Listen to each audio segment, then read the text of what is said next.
రైతుల గురించి గత సంవత్సరం 22/6 మే నిర్వహించినటువంటి సభ ఇదే గ్రౌండ్లో మనందరం కూడా చూసినాం. మీ అందరి సాక్షిగా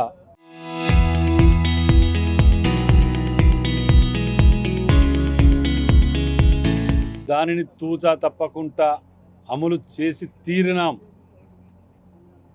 కానీ ఉదయం నుంచి చూస్తున్నాం, మళ్ళా లేదా కరీంనగర్లో దొంగల బ్యాచ్ పడ్డట్టున్నది. రాత్రి పూట అది అటుపోయే ఇటు వచ్చినట్టున్నది. దొరకలేరని దొంగల కోసం పోలీసు తిరుగుతున్నారు.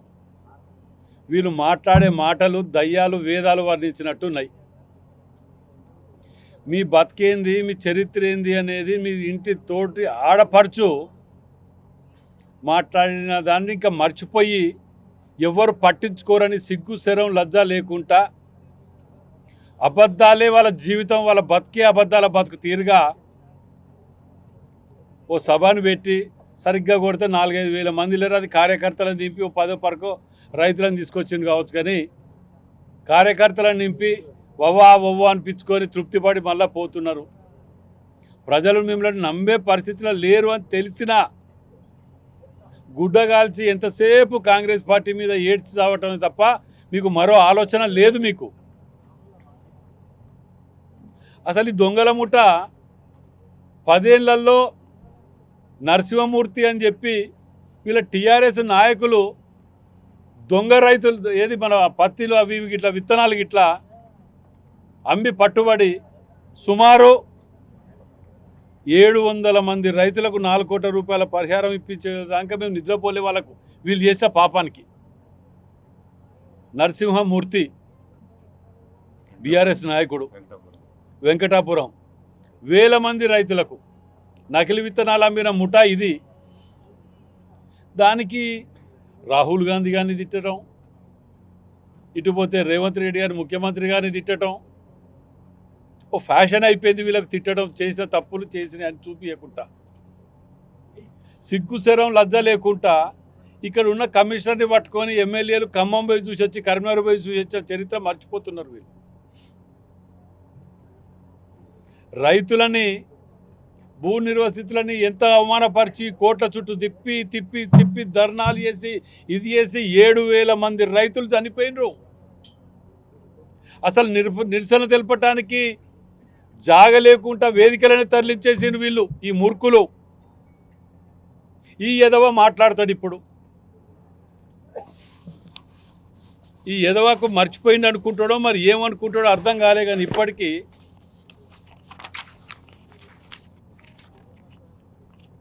అరే డీకే బోస్, ఇవి ఏంటిరా మీ ప్రభుత్వంలో చేసినాయి కాదా? ఏం చేసినరా మీరు? నీతులు చెప్తాను మర్చిపోయిన అనుకొని నోటికి వస్తే ఏది వచ్చా అది మాట్లాడుతున్నావు. రాహుల్ గాంధీ గారిని తిడతావు. మరి కుటుంబం అంతా పోయి కాళ్ళు ఎందుకు పట్టుకున్నారా మీరు? నీ ఇంట్లోనే 4 టైర్లు బిక్క దొప్పుతారు. నువ్వు ఇంకా బయట ఏదో రాష్ట్రంలో పొడుగు చేస్తా అని చెప్పి వరంగల్ కొత్తున్నావు. నీకు ఒక్క పని చెప్తే ఒక్క పని చెయ్యి. నువ్వు నిజంగా నిజాయితీ పరువును అయితే, మీరు చెప్పిన మాటలు అన్నీ నిజమైతే హన్మకొండ చౌరస్తాకు రా. ఇక్కడనే ఉన్నావు కదా, నీకు ఇంతకంటే ఎక్కువ ఇంపార్టెంట్ ఏం లేదు కదా. 1 గంట కూర్చుందాం రా. మీరు అందరు రండి, ఆడ కూర్చున్నా ఆ ముఠ. నేను చెప్పిన చెడ్డి గ్యాంగ్ అని, నేను చెప్పిన దండపల ముఠ అని అది మాకే చెప్తాను వీడు. ఆ చౌరస్తాకు రా. లేదంటావా నీ ఇంటి ముందే పెట్టుకో. నీకు భయం, నువ్వు చౌరస్తాకు రావు. ఎందుకంటే వరంగల్ చేసిన అన్యాయం అంతా ఇంత కాదు. నువ్వు చేసింది మీ కుటుంబం చేసింది. అది జిల్లా ప్రజలందరికీ తెలుసు. గతంలో 10 ఏళ్ళలో ఏం జరిగింది, 2.5 ఏళ్ళలో ఏం జరిగింది అనేది. దానిని ఆడ కూర్చుందాం రా. నిజంగానే ఒక ఛాలెంజ్ చేస్తాను నీకు. మీ అయ్య చెప్పినట్టు దళితుని ముఖ్యమంత్రి చేస్తా అన్నావు కదా, అది మళ్ళీ చెప్పు. నువ్వు నీకు చేతనైతే. పొద్దుగా లేతే బోకర్ మాటలు తప్ప నీకు వేరే పని ఉన్నదా? అసలు ఏమంటే ప్రజలు ఏమైనా అనుకుంటారు, ఏమైనా ఇది ఉన్నది అని చెప్పి ఆలోచన వెనక ముందు ఉన్నదా? నోటికి ఏదొస్తుంది, ఎవడో స్క్రిప్ట్ రాసిస్తాడు, తల మార్చినోడు వాడు పట్టుకొని మీరు చదువుతా అంటాడు. ధరణి పేరు పెట్టుకొని ఎన్ని దందాలరా నాయన మీరు చేసింది? ఒకటా రెండా? యాదగిరిగుట్ట డెవలప్ చేస్తాను, యాదగిరిగుట్ట అనగానే అక్కడ రైతులందరూ 700 ఎకరాలే. ఈ సొంత తోపుట్టు చెల్లె చెప్తాను కదా ఇన్ని, ఇక నువ్వు ప్రజలని నమ్మిస్తావు, ప్రజల్ని ఏం ఒప్పిస్తాను వచ్చినావు ఇక్కడికి. ఎంబటి ఉన్న దుకాణం ఏంటిది? ఒకడు ప్లాట్ల కబ్జాదారుడు, వీనింటి ఒక లిక్కర్ కేసు, ఒకడు పాస్పోర్ట్ల కేసు, వీళ్ళందరి మీద రౌడీ షీట్లు ఓపెన్ చేసి పీడీ యాక్ట్ పెట్టి లోపటేయాలి అసలు వీళ్ళని. ఎందుకంటే ప్రజలని టెంప్ట్ చేసి అబద్ధాలతోటి మోసపూరితంతో రెచ్చగొట్టి ప్రజలను జరగొట్టే ప్రమాదం ఉన్నది. యాంటీ సోషల్ ఎలిమెంట్స్ కంటే ప్రమాదకరమైన వ్యక్తులు వీళ్ళు. ఇవాళ రైతులను రెచ్చగొడుతున్నారు. రైతులకు రుణమాఫీ అని చెప్పి మేము 80 to 90% మేము కంప్లీట్ చేసింది వాస్తవం 2 లక్షల రూపాయలు కాదా? అది రాని వాళ్లకు, ఎక్సెస్ ఉన్న వాళ్ళకో, లేకపోతే డిస్క్వాలిఫైడ్ అయిన వాళ్ళకో, కొందరికి రాని వాళ్ళని పట్టుకొని ఏమి చెయ్యలేదు, ఏం చెయ్యలేదు అంటాడు. అంటే మీరు చేసినట్టు గుట్టలు 100 ఎకరాలు కొన్నట్టు ఆ మల్లారెడ్డి వీళ్ళ తిరిగి ఉన్నట్టు అందరికీ రైతు బంధు ఇచ్చి చేయనుంటిమా? మేము మీ తిరిగి మోసం చేయాలనుకుంటే ఈ రుణమాఫీ బంద్ చేసుకుంటే 4 టర్ములు ఇవ్వగలుగుతాము, 4 టర్ములు ఇవ్వగలుగుతాము. మాకు తెలివి లేకనా? మేము ఇచ్చిన మాట నిలచొని ఉంటాం కాబట్టి మేము దాన్ని నిల్చోబెట్టినాం. దాన్ని విస్మరించి ఇక్కడికి వచ్చి సిటీలో ఎక్కడ నుండి ఏం చేసామని చెప్పి నాకు అర్థం కాలే. వరంగల్ జిల్లాని ఇవాళ నేను చెప్తున్న వరంగల్ జిల్లా అభివృద్ధి గురించి. హన్మకొండ చౌరస్తాకు రా, నీకు ఇది నేను నిజంగా చెప్తానా, మేము గన్మెన్లను కూడా తీసుకోకుండా వస్తా. నీకు దమ్ము ధైర్యం ఉంటే హన్మకొండ చౌరస్తాకు రా, మాట్లాడదాం. జిల్లా అభివృద్ధి మీద మీరు తెచ్చిన నిధులెంత, మేము తెచ్చిన నిధులెంత, ఈ రెండున్నర సంవత్సర కాలంలో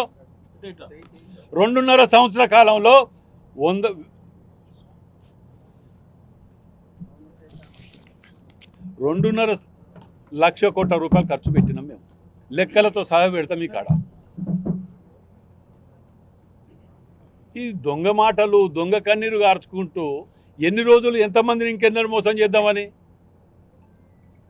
ఎక్కడైనా అభివృద్ధి చేద్దామని చెప్పి వాళ్ళు ఎక్కడన్నా ఒక 1000 కోట్లు 2000 కోట్ల కేటాయిస్తాను అంటే అక్కడ ఈ ముఠా పోయి 100 ఎకరాలు కొని ప్రభుత్వ సొమ్ముతోటి సెంట్రల్ లైటింగ్ సిస్టమ్ అని పెట్టి ఆడ రేట్లు పెంచుకొని రైతులను నట్టేట ముంచిన దుర్మార్గులు వీరు. నాకు నిజంగా కూడా ఇలా డౌట్ వచ్చింది. ఆయన మాట్లాడిన ఆంధ్ర భాష చూస్తే వీడు తెలంగాణోడు ఆంధ్రోడు అసలు నాకు డౌట్ వస్తుంది దీని మీద. నాకు మూలాలు అయితే అవి ఇదేదో కల్తీ వ్యవహారం ఉన్నట్టున్నది దీన్ని బట్టి చూస్తే, ఇలా ఆయన మాట్లాడిన భాష చూస్తే. అసలు విచిత్రం ఏంటంటే 2 రోజులు రాహుల్ గాంధీ గారి సోనియా గాంధీని పొగుడతారు వీళ్ళు. అయ్యా 2 రోజులు పోతే 2 రోజులు తిడుతుంటాడు. అసలు నీ మాట మీద నీకే ఇది లేదు, అంతనం లేదు, పొంతన లేదు.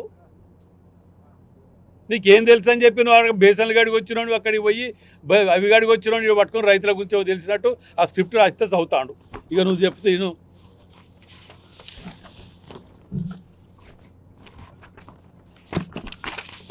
రైతుల మీద ఎఫ్ఐఆర్, ఇది ఎఫ్ఐఆర్ నువ్వు చేయించిన ఎఫ్ఐఆర్ 2017లో. వాళ్ళ పేర్లు చూడండి: ఆనందరావు, వెంకటేశ్వర్లు, సత్తు కొండయ్య, బాలు, బూక్య అశోక్, బూక్య నరసింహారావు, బూక్య శ్రీను, బొంతు సైదులు, భవాసింగ్, బోనోతు ఉపేందర్. డేట్లతో సహా నువ్వు రైతుల మీద పెట్టిన ఎఫ్ఐఆర్లు డేట్లతో సహా. నీ బతుకు ఇది. ఏమైనా ఆధారాలు చూపించినారా నువ్వు? నోటికొస్తే ఏదో అది మాట్లాడుతున్నావు. ఆధారాలు ఒక్కటి చూపించినావా నువ్వు? ఆ ధరణి అనే దాన్ని అడ్డం పెట్టుకొని 1000 మంది రైతులను రోడ్ల పాలు చేసి నిరసన తెలుపుకుంటా అని చెప్పుకోలేకుండా వాళ్ళ నోర్లు నొక్కి ఇలా మళ్ళీ మాట్లాడుతుంటే అది విచిత్రం కాకపోతే ఏమనాలి దీన్ని? ఇక ఈ ముఠా చూడండి. ఇక మా నాయకులా చేస్తే మేమేం తక్కువ చేసినామా అని కింద ముఠాలు తడిసినాయి 10 కిలోలు దొబ్బు, మంచిగా లేదు, నాణ్యత లేదు, 10 కిలోలు దొబ్బు. ఎక్కడెక్కడ అసలు ఎక్కడ కేంద్రాలకు పోయినా 10 కిలోలకు తక్కువ దోసక తినకుండా మీరు ఎక్కడన్నా ఇచ్చేసిన రైతులని ఏను మామూలు మార్కెట్ వస్తే ఉరికించి కొట్టిరు సోయి మర్చిపోయినట్టారు వీళ్ళు. అలా కూర్చున్న దాంట్లో ఒకడన్నా రైతు ఉన్నాడా? దానికి మాకు మా ఉన్న రైతులు వాళ్ళ దాంట్లో కూర్చున్న ఒక రైతు ఉన్నాడు అలా వేదిక మీద కూర్చున్న దాంట్లో. శ్రీవాడపురం దొంగల ముఠా ఉన్నట్టున్నది ఆ ముఠా అంతా. ఎవ్వడు వెయ్యికి తక్కువ లేడు. దోసుక తిన్న సొమ్ము తెలంగాణ ప్రజలది.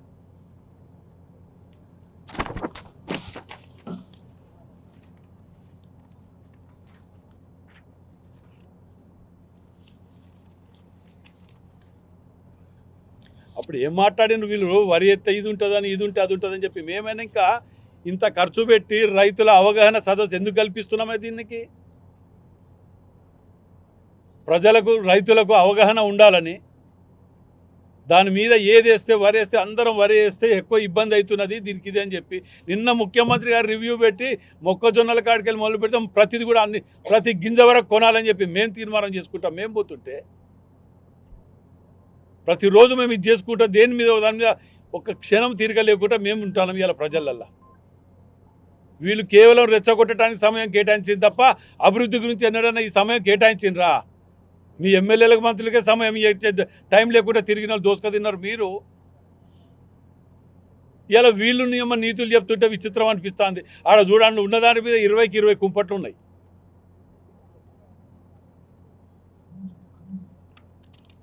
అప్పుడు సంచులు దొరకక గోనె సంచులు దొరకక ఏది దొరకక రైతులు అల్లడిపోయినట్టు అల్లడిపోయినప్పుడు 7,000 మంది రైతులు ఆత్మహత్య చేసుకున్నారు. ఏ లెక్కెంబడి ఇచ్చినవరు నువ్వు? వాళ్ళ కాంపన్సేషన్ ఏ లెక్కెంబడి ఇచ్చావు చెప్పు? నువ్వు ఉల్టా మిగిలిన వాళ్ళకు బేడీలు ఇస్తావు. నువ్వు ఇలా తీర్మానాలు చేస్తావు. ఖమ్మంలో బేడీలు వేసి తిప్పలేదన్న రోడ్ల మీద. నేను నిజంగా చెప్తానా, ఈ తొట్టి గ్యాంగు గురించి వాళ్ళు పెట్టిన పిత్తంతా ఏది గ్రౌండ్లో పెట్టి 3,000-4,000 మందిని పెట్టుకొని సభ పెట్టుకొని డప్పులు కొట్టుకుని కాదు. నీకు నిజంగా చెప్తానా, నేను మీడియా వల్ల కాళ్ళీళ్ళు పట్టుకుని అందరిని బతిలాడితే హన్మకొండ చొరవతో తీసుకొస్తా. నీవు ధైర్యం ఉంటే నువ్వు రాకడి వరంగల్ జిల్లా అభివృద్ధి గురించి ఇలా వరంగల్ సెంటర్లో మాట్లాడినావు కదా. మా ముఖ్యమంత్రి గారు ఇచ్చిన రేవంత్ రెడ్డి గారు ఇచ్చిన ఎన్ని నువ్వు ఇచ్చిన మీ అయ్య నువ్వు 100 సార్లు తిరిగింది కదా. మేము ఢిల్లీకి తిరిగినా ఏం తెచ్చినాం అంటాను కదా. మీ అయ్య నువ్వు తేలేని ఎయిర్పోర్ట్ పైసలు మేము పట్టుకొచ్చినాం, వాడి తిరిగి పర్మిషన్లు పట్టుకొచ్చినాం. అండర్ గ్రౌండ్ డ్రైనేజ్ దాని గురించి పోయి పట్టుకొని వచ్చి 25% కేంద్ర కాంట్రిబ్యూషన్ పెట్టి 75% మేము పట్టుకొచ్చినాం. జిఎంఆర్ నొప్పించినాం. మీరు 10 ఏళ్లలో చేయలేనిది మెట్రో ఇష్యూలో మేము సీరియస్గా తీసుకున్నాం. దానికి మేము ఢిల్లీ తిరుగుతాం. మాది కేంద్ర పార్టీ. మీదే ఉన్నదా? మీరు రైతుల అని చెప్పి మోసం చేసుకుంటా పాపం అన్యాయం చేస్తాను రైతులని. నువ్వు ఇక్కడేదో పొడుగు చేసినావు అని చెప్పి రైతులందరూ నాశనం చేసి పక్క రాష్ట్రాలకు పోయి చెక్కులు ఇస్తానని చెప్పి తీసుకుపోయి చెల్లని చెక్కులు ఇచ్చి వచ్చే దొంగలు మీరు. పక్క రాష్ట్రాలు మహారాష్ట్రకు పంజాబ్కు పోయి చెక్కులు పట్టుకపోయి ఇస్తా అని చెప్పి ఈడ వీకినట్టు ఆడ పోయి వీక్తామని చెప్పి చెక్కులు ఇచ్చి వచ్చే దొంగల ముఠా మీది. మీ అయ్యా నువ్వు చెరో దిక్కుపోయినరు. ఒక్క చెక్కు చెల్లిందా? ఆఖరికి లొల్లిపెట్టి పేపర్లలో టీవీలలో మీలాంటి వాళ్ళు అదేదో దొంగతనం బయట పెడతా అంటే 4 పట్టుకొచ్చి మళ్ళీ ఇస్తారు. వాళ్ళు అయ్యే చెప్తాడు, కొండ నాలుగు మందు పెడితే ఉన్న 4 ఊచిపోయింది అంటాడు. లేదంటే ఏట్ల బీకినోడు గూట్లే బీకుతారట అంటాడు. వీడు ఎలక్షన్లో ఎమ్మెల్యే ఎలక్షన్లో బీకలే, ఎంపీ ఎలక్షన్లో బీకలే, ఇంకెళ్ళ బీకలే, ఇప్పుడు వచ్చాడు రైతులు బుచ్చడి చెప్పి బీకుతారంటాడు వీడు. నీ భాష నువ్వు మాట్లాడినావు కాబట్టి మేము మాట్లాడవలసి వస్తుంది. ఆ భాషను నేను మాట్లాడాలంటే, నువ్వు మాట్లాడిన భాష మేము మాట్లాడాలంటే అందులో మేము డాక్టరేట్ చేసినాం, వైస్ ఛాన్సలర్గా చేసినాం ఆ భాషలో. విన్నావా? నువ్వు అన్న సాఫ్ట్వేర్ కావచ్చు, మేము హార్డ్వేర్ బిడ్డ. మాది హార్డ్వేర్ మాది. నువ్వు ఎక్కడనో మీ అవ్వయ్య పేరు చెప్పుకొని వచ్చి నువ్వు ఎమ్మెల్యే అయినావు. సొంత బ్యాగ్తో వచ్చిన వాళ్ళం బిడ్డ. ఇక్కడ కూర్చున్న వాళ్ళం మేము. నువ్వేడికెళ్ళి వచ్చినారా? నువ్వు లంగల్ల పుట్టుకొని వచ్చి ఇక్కడ కూర్చొని 4 మాటలు చెప్పి ఓన్ వరతాన వల్ల కూర్చొని నీ నోటికి వచ్చిన భాష బిడ్డ. నేను ఇది ఒక్కటి చెప్తున్నా, నీ భాష యాస మార్చుకొని ఇంకోసారి వరంగల్కి వచ్చి గౌరవపదంగా సమస్యల మీద మాట్లాడు, నీకు గౌరవం ఇస్తాం. ఇలాంటి భాష కనుక మాట్లాడి వీడో ఫ్లెక్సులు పెడితే ఎవడో వీకిండట అని చెప్పి గాడపోయి దాడి చేస్తారు కార్పొరేషన్ మీద. ఇదా మీ సంస్కృతి?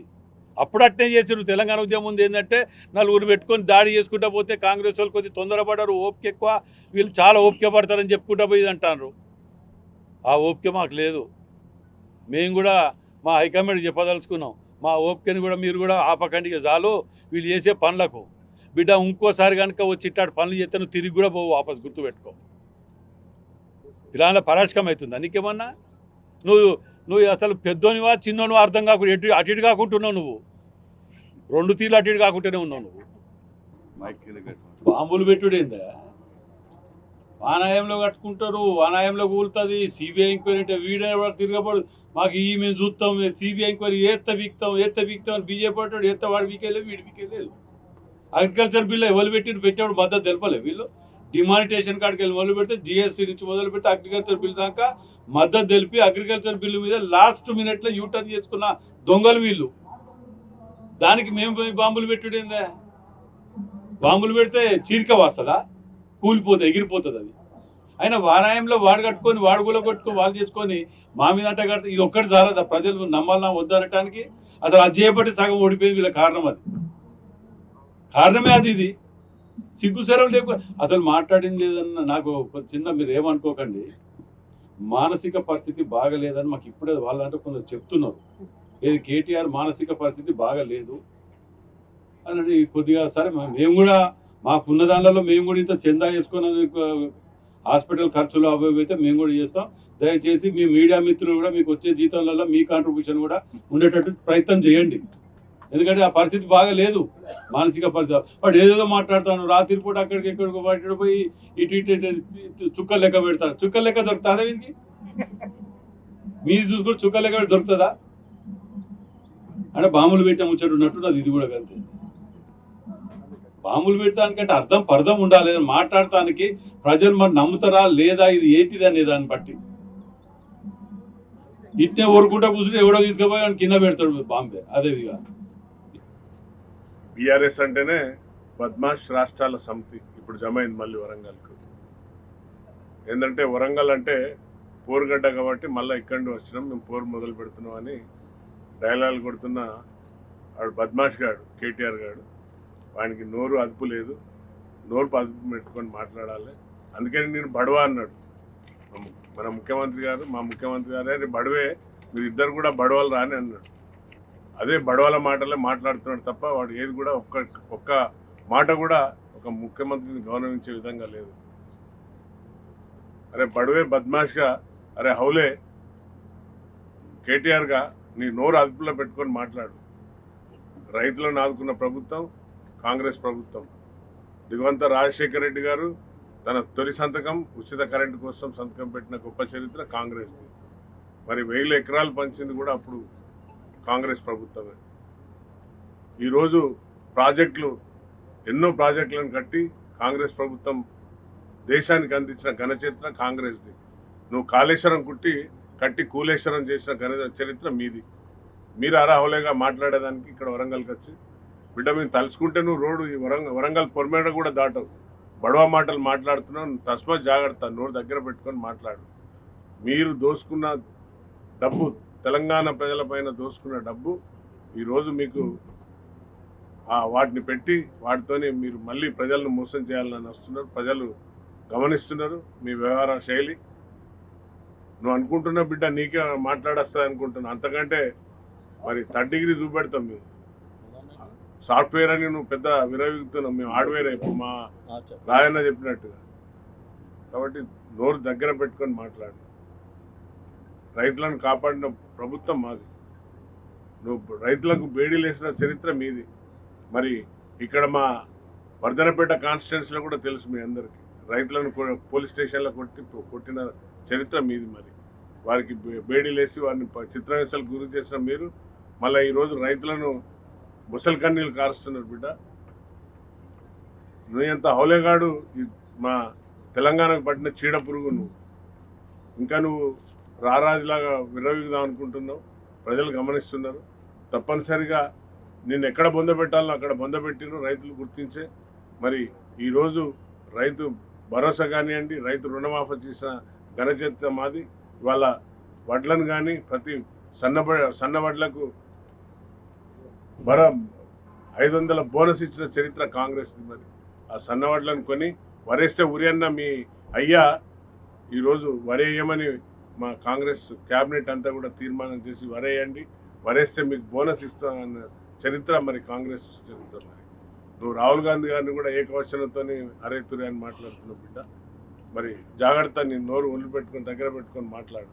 నువ్వు వేదిక మీద ఉండి బహుశా హీరో అనుకుంటాను, నువ్వు ఫామ్ హౌస్లకు లేకుంటే పబ్లకు గెస్ట్ హౌస్లకు పరిమితమైనా ఉన్నాడు. కానీ మా ముఖ్యమంత్రి గారు అట్లా కాదు. మా ముఖ్యమంత్రి గారు 6 నిమిషాలు 18 గంటలు పనిచేసే గొప్ప నాయకుడు. కింది నుండి వచ్చిండు. మీ అయ్య పేరు చెప్పుకొని వచ్చినట్టు కాదు. ఇవాళ మీ అయ్య పేరు లేకుంటే నీ చరిత్ర ఎక్కడరా? అవలేగా. ఇవాళ వరంగల్ ప్రజలు నిన్ను భుజాన్ని వేసుకొని పోయినరు. అప్పుడు తెలంగాణ కోసం, తెలంగాణ సాధనలో వరంగల్ ప్రజలు, అన్ని వర్గాల ప్రజలు, సంబడ్డ వర్గాలు తెలంగాణ సాధనలో మీతోనుంటే ఈరోజు తెలంగాణలోకి ఇచ్చిన బహుమతిదారులు. మళ్ళీ ఇవాళ వచ్చి చిలక పలుకులు పలుకుతున్న బిడ్డ ఊట్లేగా. నువ్వు బఫూన్ కానీ తయారైనావు. ట్రాన్స్జెండర్ కంటే దిగజారిపోయినావు నువ్వు బిడ్డ. బట్టలు ఇప్పి కూడా తీసుకో తరిమి కొడతావు అనుకుంటాను. కానీ ముఖ్యమంత్రి గారిని పట్టుకొని ఏకవచనాలతో మాట్లాడుతున్నావు. Useless fellow. నువ్వు చదువుకున్నావారా? అనద్దు. కానీ ఆ వాళ్ళు గొప్పవారు అన్నారు ఒకప్పుడు. వీనంత డర్టీ పొలిటీషియన్ ఇంకెవరు లేడు ఇక్కడ. ఇంత డర్టీ పొలిటీషియన్ గాడు. బడవ అన్న కూడా సిగ్గులేదు వీనికి. ఇద్దరు బడవగాళ్ళు కలిసి తెలంగాణను అంతా నాశనం చేసింది. సొంతింటి ఆడబిడ్డ చెప్పిన దానికి సమాధానం చెప్పలేకపోతున్నారు. ఇవాళ పెద్ద మొగనివని వచ్చి ఇక్కడ మాట్లాడుతున్నారు వరంగల్ జిల్లాలో. ఏంటంటే మా ముఖ్యమంత్రి గారు చెప్పిన గీత గీసిన దాటలేము. ఏంటంటే మనం సహనం పాటించాలి, ప్రజల కోసం పనిచేయాలి, మనం నాయకులం కాదు సేవకులాగా పనిచేద్దామని చెప్పింది కాబట్టి మేము ఓపిక పడుతున్నాం బిడ్డ. లేకుంటే చెడ్డి కూడా తీసి పొలిమర్ల వరకు తరిమి పంపిస్తాం బిడ్డ. నీ అంత దరిద్రం ఉండేవాడికి ఎవరు లేడు ఇక్కడ. నీ అయ్య పోయి ఫామ్ హౌస్లో పన్నాడు. నీ లెగ్గు ఐరన్ లెగ్గు ఎక్కడ కాలు పెడితే మీ అయ్యా నువ్వు అక్కడ. ఇవాళ ముఖ్యమంత్రులు అందరూ ఓడిపోయింది. అటు వెస్ట్ బెంగాల్ పోతే దీది ఓడిపోయింది, ఇటు చెన్నై పోతే స్టాలిన్ ఓడిపోయిండు, కేరళ పోతే అతను ఓడిపోయాడు. నీ అయ్యా నువ్వు ఐరన్ లెగ్ రే యూజ్లెస్ ఫెలోగా. నీకు నువ్వు పెద్ద గొప్ప మేధావి అనుకుంటున్నావు బిడ్డ. నీకు 4 ఇంగ్లీష్ ముక్కలు మాట్లాడంగానే నేనే పెద్ద గొప్ప అనుకుంటున్నాను. నీ వల్ల ఎంతోమంది విద్యార్థులు సూసైడ్ చేసుకున్న సందర్భాలు ఉన్నాయి. నువ్వు చేసిన దుర్మార్గ పనులు, మీరు చేసిన పాపాలు ఇంత అంత కాదు. ఈ పాపాలన్నీ కడుక్కుంటూ వస్తున్నాం. ఏంటంటే మన అందరినీ కూడా సమాజం చూస్తుంది కాబట్టి, సమాజం ముందు గౌరవంగా మాట్లాడాలి కాబట్టి మేము మాట్లాడుతున్నాం. నోరు జాగ్రత్తలేదు. నీ అంత బడవగాడు ఎవడు లేడు కాబట్టి జాగ్రత్త బిడ్డ. రైతులను కాపాడిన ప్రభుత్వం కాంగ్రెస్ ప్రభుత్వం. ఇప్పటికి కూడా తుమ్మల నాగేశ్వరరావు వారిని కూడా నువ్వు క్రిటిసైజ్ చేస్తున్నావు. తుమ్మల నాగేశ్వరరావు కాలు కోరుకున్నంత అనుభవం లేదురా నీకు. ఆయన స్వయాన రైతు. ఆయన రైతు కష్టాలు తెలుసు వారికి. ఆయన ఏ సమయం దొరికినా ఆ సమయంలో మళ్ళీ ఆయన తన సొంత ట్రాక్టర్ని నడుపుకుంటూ పోయి వ్యవసాయం పనులు చేస్తాడు. రైతుల కోసం తెలుసు కాబట్టి ఈరోజు రైతులు ఏ విధంగా ఈ యొక్క రైతాంగాన్ని ఏ విధంగా అభివృద్ధి చెందాలని మరి మీరు ఫామ్ హౌస్ల మీద పామ్ ఆయిల్ మీద కోట్లు దండుకొని పోయినారు. కానీ ఈరోజు అదే ఫామ్ ఆయిల్ని పెట్టి మంత్రి గారు అన్ని విధాల ఈ రైతాంగాన్ని ముందు తీసుకెళ్తున్నాడు. ఈరోజు ప్రతి గింజను ఒడిసిపెట్టి కొంటున్నాం. ఎక్కడ కూడా వర్షం పడ్డ గింజలు కూడా రైతులకు అన్యాయం కాకుండా కాపాడే ప్రభుత్వం కాంగ్రెస్ ప్రభుత్వం. కాబట్టి తస్మాత్ జాగ్రత్త బిడ్డ. అవలేగాన్లాగా మాట్లాడకు. మాట్లాడితే మంచిగా మాట్లాడు, లేదంటే ముఖాముఖిరా చూసుకుందాం. మరి నీకు ఎంత దమ్ముందో మాకు ఎంత దమ్ముందో చూపెడతాం.